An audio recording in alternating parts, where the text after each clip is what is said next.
Hello, welcome back. So since the last video flopped big time, I thought I should try a different approach. So today we're going to look at some truly impressive graphical leaps in gaming. So let's begin.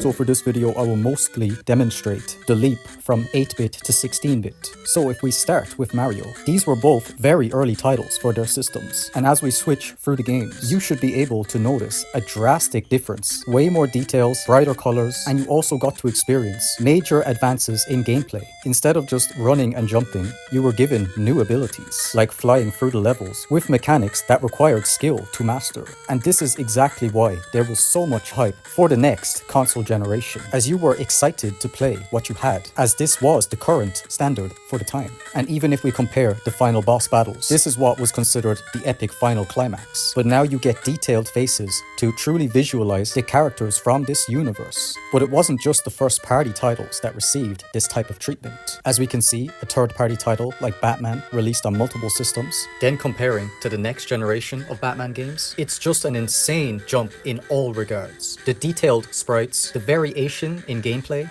making every level unique to the next, even just the backgrounds and the environment. They really did their best to make you feel as if you were playing as Batman in the animated series, literally fighting mid-air, to then suddenly changing to a chase sequence, comparing to what we had before. It's honestly mind-blowing to think these games are only a couple years apart from one another. For example, fighting on top of a blimp, then having to jump off and use your grappling hook to navigate your way to the bottom window of the blimp, just to try and find the boss. Yet, still, the Batman NES game is considered one of the best games on that system. So at the time, that was people's favorite Batman game. So you can imagine the delight these gamers felt when they got to experience the next generation. It truly was a magical time to be a gaming fan, and only to imagine what the future advances was going to bring. But suddenly, they felt the 2D experience was not enough. So then enters the 3D gaming market. And just so you can fully comprehend, you can take a look at the first Zelda game for the NES. No real details or the ability to put a face to the characters. The jump to the Super Nintendo again was quite impressive, but it was still difficult to put a face to the character you were playing as, which is what the next generation was able to deliver. Even though the graphics from the N64 with its blocky textures would be considered to have aged poorly, you have to imagine how insane it was to go from the Super Nintendo playing as a tiny pixelated character to suddenly within a couple of years